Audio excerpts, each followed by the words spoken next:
Bueno, buenas tardes. Para concluir, pues a mí me toca el último tema. De igual forma, agradezco al comité organizador y en especial la invitación de la doctora Arroyo para participar en este coloquio.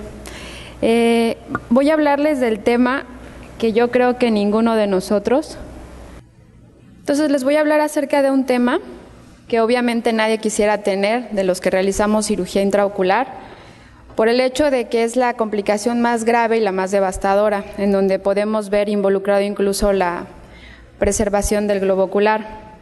Sabemos que esta patología pues tiene consecuencias muy graves y que generalmente, a pesar de un buen resultado, todas nos van a llevar a secuelas visuales importantes. Dentro de la clasificación tenemos las endoftalmitis exógenas y las endógenas. Las exógenas son básicamente las que tienen una inoculación directa del microorganismo, generalmente ya sea a operación o a cirugías intraoculares o bien a traumatismos. Y la endoftalmitis endógena, pues es básicamente la que es por medio de la vía hematógena por una diseminación de algún proceso patológico sistémico, infeccioso generalmente. En cuanto al tiempo de evolución, tenemos la clasificación de las agudas y las crónicas. Esto es generalmente en las posoperatorias, donde el tiempo de evolución esperado para las endoftalmitis agudas es generalmente de 1 a 2 semanas. Generalmente el tiempo que se espera es de 5 a 7 días. Sin embargo, cuando es menos días a los 4 días, generalmente una gran virulencia. El curso de esta enfermedad es muy rápido, por lo tanto, hay que detectarla de forma muy precoz. Hay que tener la sospecha cuando tengamos los síntomas iniciales, que número 1 pues va a ser la presencia de la baja visual en aquellos pacientes en los que ya se espera una mejoría. Hay otros síntomas iniciales que son obviamente la presencia de ojo rojo y dolor. Otros síntomas van a ser la presencia de hiperemia,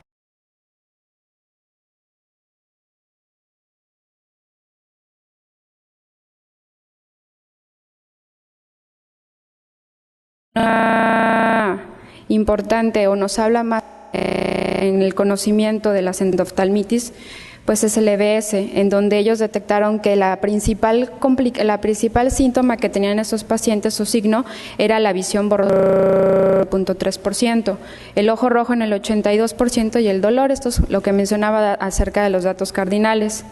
En el 85% de estos pacientes también encontraremos otros datos como es la presencia de hipopión y la mala agudeza visual de percepción de luz. Epidemiológicamente, la endoftalmitis posoperatoria es la más común, la que más se describe, y anteriormente se encontraba una incidencia del 0.08 al 0.68. Esta incidencia, a pesar de que hemos tenido un mejor conocimiento de esta patología, ha ido en aumento, y esto se cree que es a consecuencia de las nuevas incisiones autosellantes o la nueva tecnología en las microincisiones, en donde vemos un progreso hacia el 2000 de 0.2. Las cirugías filtrantes nos van a dar una incidencia de endoftalmitis posoperatoria más baja que secundaria a la cirugía de catarata. Hay otras como la queratotrante que también van a tener poca incidencia y otras descritas también en donde simplemente se van a presentar menor incidencia. Lo que les hablaba anteriormente, en cuanto a cirugía de vitrectomía, las microincisiones autosellantes nos van a generar un riesgo de oftalmitis porque no son suturadas, entonces a veces se encuentra con una hipotonía posoperatoria. Esto generalmente cuando se prefiere otro tipo de tamponadas, en el caso de líquido, existe un poco de más riesgo de que exista una hipotonía posoperatoria y por lo tanto la entrada de microorganismos. Y obviamente realizar un ceramiento en el sitio de la herida de vitro, porque esto se cree que ayuda a promover una introducción del germen. Tenemos que tener una sospecha clínica cuando el paciente se presenta ante nosotros con los datos cardinales, pero también debemos de observar cuáles otros datos nos pueden orientar a que el paciente esté presentando una endoftalmitis, como son verificar las características de esta herida. Si estamos ante una cirugía de facomulsificación, encontramos a veces infiltración de los puntos de sutura, hay que ver si no existe una filtración, un seidel o una dehiscencia del sitio de la herida, incarceración por otros tejidos en el caso de cirugías de retina, por vitro, en el caso de cirugías de catarata, pues tener a lo mejor incarceración ahí un poco de iris. Y la importancia de la toma de la agudeza visual, porque esta es la que nos va a determinar no solo el tratamiento, sino el pronóstico del que le deberemos de hablar al paciente. Es muy importante que esta toma de la agudeza visual sea tomada de forma adecuada para que no nos dé falsos resultados al momento de tomar una decisión. Generalmente lo que se recomienda es que la iluminación, en el caso de las percepciones de luz, venga siempre detrás del paciente. Esto con el objetivo igual de no cometer errores en la toma de la agudeza. En cuanto al diagnóstico diferencial, este hay que establecerlo con otras entidades inflamatorias. En el caso de la cirugía de catarata, mantener siempre una buena visualización del segmento anterior y observar si no es una inflamación secundaria a la presencia de restos corticales o de núcleo. Generalmente en estos pacientes podemos observar datos que nos puedan orientar a que es de un origen inflamatorio. Y hay otro síndrome que es el síndrome de la toxicidad del segmento anterior, en el cual la diferencia en relación a las endoftalmitis es que se presentan de una forma mucho más rápida. Generalmente las esperamos al primero o segundo día del posquirúrgico. Su evolución, esta es la que les hablo de que es más rápida.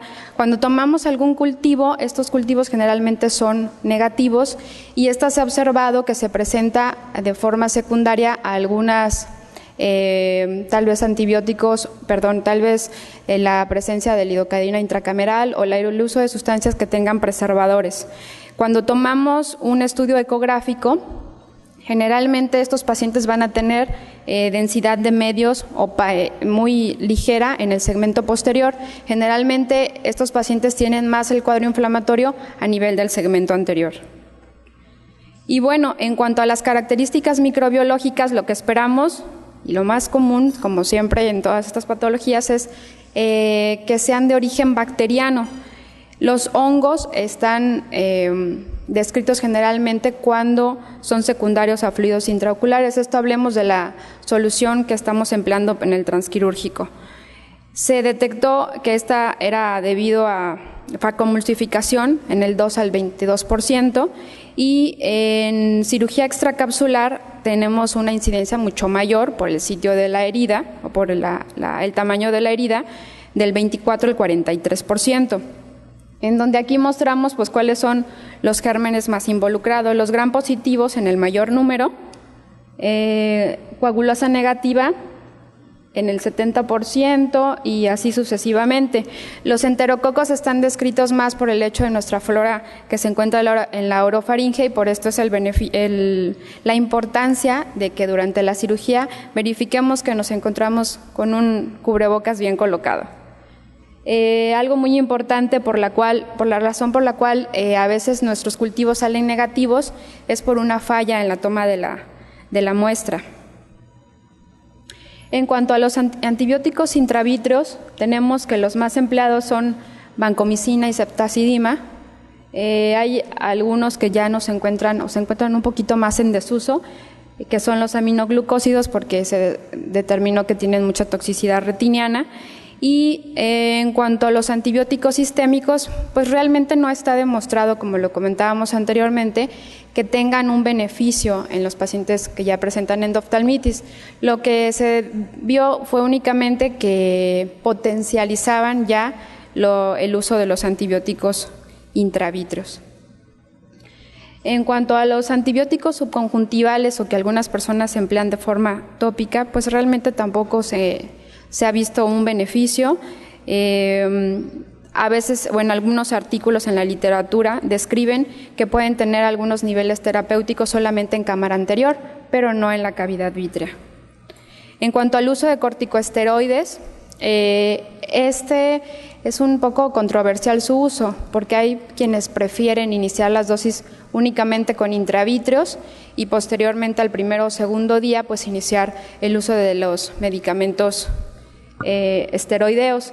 El beneficio que hacen es que modulan la respuesta inflamatoria del huésped en la infección y tal vez esto minimice el daño que existe por la endoftalmitis, que a final de cuentas es lo que condiciona más secuelas visuales.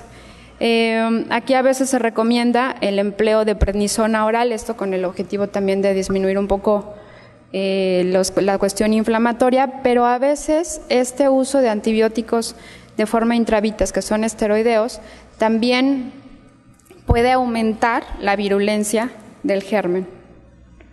En cuanto al tratamiento de vitrectomía, pues es también hasta cierto punto muy controversial por el hecho de que hay quienes prefieren hacer la toma de vítreo para los cultivos y en ese momento aprovechar para después hacer la realización de la vitrectomía. Pero la generalidad es anteriormente se realizaba las vitrectomías hasta que el paciente presentaba percepción de luz. Esto es para que redujera los microorganismos infecciosos, las toxinas y los materiales inflamatorios. Las desventajas es que si entramos de forma temprana tenemos más riesgo de tener retinotomías, ¿sí? Y generalmente cuando se entra de forma temprana existen, digamos, dos formas de entrar a hacer una vitrectomía, únicamente de forma central para realizar la toma de la biopsia o ya para remover todas estas toxinas. El EBS nos hablaba de la vitrectomía temprana, en donde ellos solamente entraban cuando ya tenían percepción de luz, porque son los que ellos notaron que realmente tendrían mejor o mayor beneficio. En pacientes con movimiento de manos no hubo diferencias en la vitrectomía temprana. Actualmente la tendencia ha cambiado. Mencionaba el doctor Ferenc Kuhn que en el 2005 que pues no teníamos o hasta qué momento tendríamos que cambiar esa forma de pensar de que realmente la vitrectomía temprana no era benéfica en algunos pacientes. Yo creo que hay que hacer sus excepciones. Los factores de riesgo que van a empeorar el pronóstico en los pacientes con endoftalmitis pues son los que tengan membranas epirretinianas, edema macular, degeneración pigmentaria, isquemias, desprendimientos de retina ya en el diagnóstico inicial y otras más. Los predictores de peor todavía pronóstico van a ser obviamente número uno la agudeza visual, que tengan percepción de luz, la edad, todos estos factores relacionados con la cuestión inmunológica del paciente, la presencia o no de otras patologías como diabetes mellitus, que esto también empeora todavía más el pronóstico. ¿Cuál va a ser el papel de la profilaxis? Ya lo hablábamos anteriormente. Realmente no existe algo descrito en cuanto a los antibióticos se refiere. Lo más importante es que antes de iniciar cualquier procedimiento preoperatorio, tengamos un buen aseo de nuestra zona con aislamiento de las pestañas, porque sabemos de la flora, y la iodopovidona, que es la que se ha descrito que ocasiona una muerte por disrupción del citoplasma de la bacteria. Generalmente lo que recomendamos es que sea el 5% en los fondos de saco y el 10% en periocular. Esto va a reducir la flora en un 91%, y de ahí la importancia. Y los antibióticos tópicos, pues ya habíamos comentado que a veces se usan, a veces no, generalmente todos lo usamos. Y actualmente actualmente la CRS mencionaba que incluso se podía manejar los antibióticos en la infusión, pero tampoco se ha demostrado que tenga gran beneficio. Y los antibióticos intracamerales, que actualmente son un poco más empleados por algunos colegas, pero tampoco se ha descrito que realmente tengan mucho beneficio. En cuanto a la endoftalmitis posoperatoria, pues esta es la que se va a presentar semanas o meses después de haber realizado el procedimiento operatorio. Esta generalmente se va a manifestar de forma un poco menos explosiva que la forma aguda, en donde vamos a tener como principales organismos aislados Propionibacterium species, y las bacterias generalmente van a ser menos virulentas. Es por ello que la sintomatología es menos explosiva. Generalmente estos pacientes se presentan con un dolor muy moderado, el hipopion a veces ni siquiera se observa. Cuando es muy minucioso, tal vez observamos células en cámara anterior, a lo mejor un poco de hipopion en el ángulo, presencia de depósitos retroqueráticos en cámara anterior y en ocasiones podemos encontrar una placa blanquecina intracapsular. La muestra de vítreo y de humor acuoso, aquí será de algo muy importante, en donde generalmente realizamos tinción Gram y hay que verificar la sensibilidad de los antimicrobianos. La aspiración que se realiza generalmente se recomienda que sea cuando es en cámara anterior, una cantidad de 0.1 mililitro y cuando es en cavidad vítrea de 0.1 a 0.3 mililitros, esto a nivel de la vía pars plana. A veces la obtención de la muestra, cuando la queremos realizar, no es tan fácil la obtención de la muestra a nivel vítreo, por lo que a veces recomendamos que la aguja que se emplee sea de calibre 27, para que no tengamos esta dificultad en la aspiración, y siempre es recomendable que la toma de la muestra sea tanto en cavidad vítrea como en cámara anterior. El tratamiento en la endoftalmitis posoperatoria crónica generalmente es un poco menos agresivo. Si tenemos la sospecha y todavía no tenemos a lo mejor algo como muy evidente, podemos esperar en el resultado. Si no, y si tenemos una sospecha mucho más alta, hay que iniciar inmediatamente el tratamiento de forma empírica con vancomicina y ceftazidima. El tratamiento quirúrgico también aquí lo dejamos de segundo término en caso de que no exista una mejoría con los antibióticos intravítreos. En el caso de las bulas filtrantes, afortunadamente estas casi no se presentan, debido a que los agentes son mucho más virulentos, la evolución es mucho más insidiosa.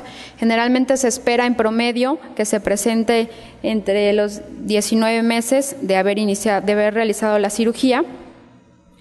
Y esto generalmente se asocia a si se usó o no agentes antimitóticos como la mitomicina C o el 5-fluoracilo, y existen factores de riesgo asociados al manejo posoperatorio de estos pacientes en los que tiene mayor incidencia de endoftalmitis aquellos pacientes en los que se tuvo una manipulación de la bula, háblese del manejo de needling o de suturólisis.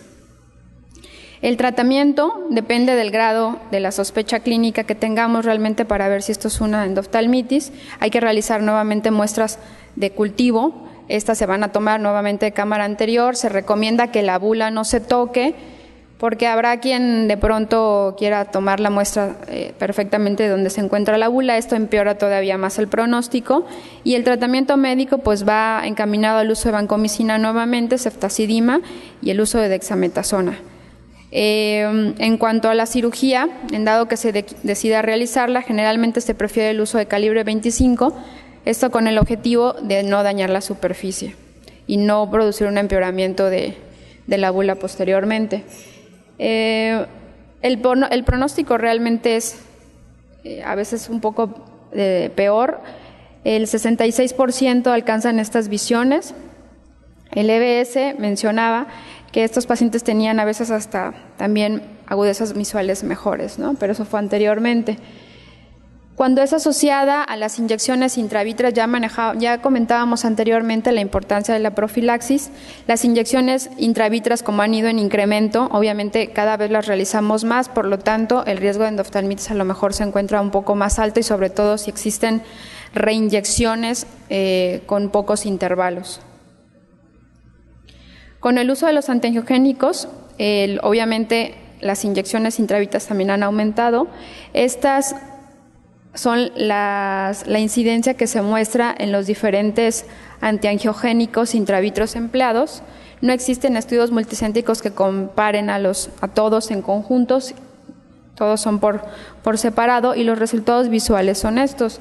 El 70% alcanza agudezas visuales de 20-400 APL y el 30% mejores agudezas visuales. En cuanto a la asociación a trauma ocular, esta es una complicación potencial, sobre todo en aquellos pacientes que tienen mayor tiempo de exposición a la inoculación directa de microorganismos por producirse un cierre temprano de la herida. El riesgo de endoftalmitis posterior a trauma es del 7% y este riesgo aumenta cuando se encuentra asociado a un cuerpo extraño intraocular.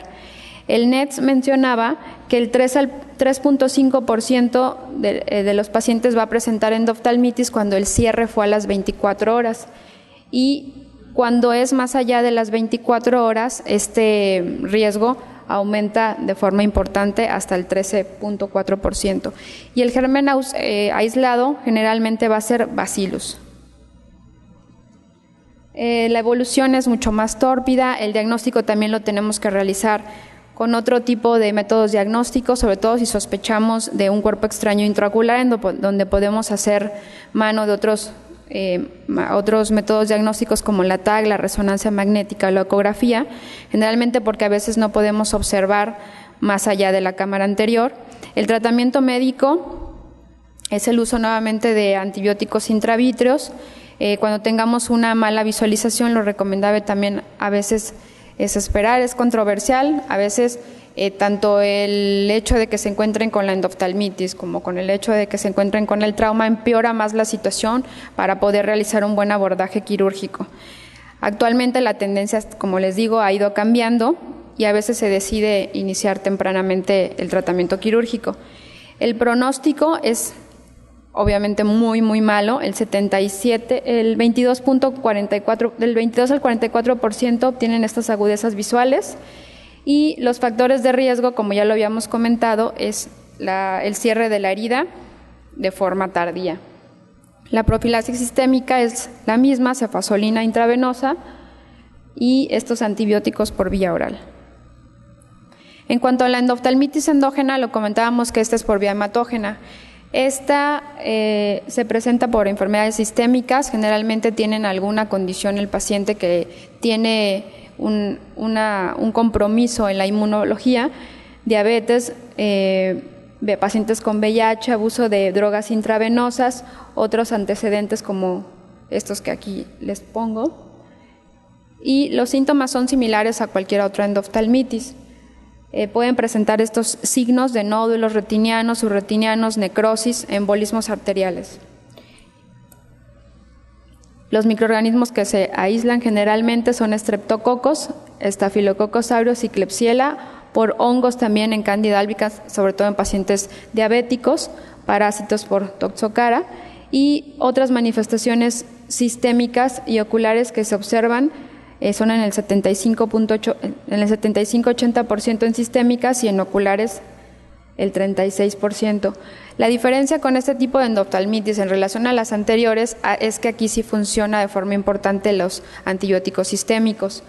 Generalmente es lo que empleamos como tratamiento cardinal en estos pacientes, pero también podemos irnos encaminados al agente que se encuentra causando la endoftalmitis por vía hematógena. Hay que tratar muy bien la causa, pero de forma empírica siempre iniciamos con antibióticos de amplio espectro. El tratamiento quirúrgico en esta patología no está recomendado y el pronóstico es del 78% de agudezas visuales de 20/400 o peor. Gracias.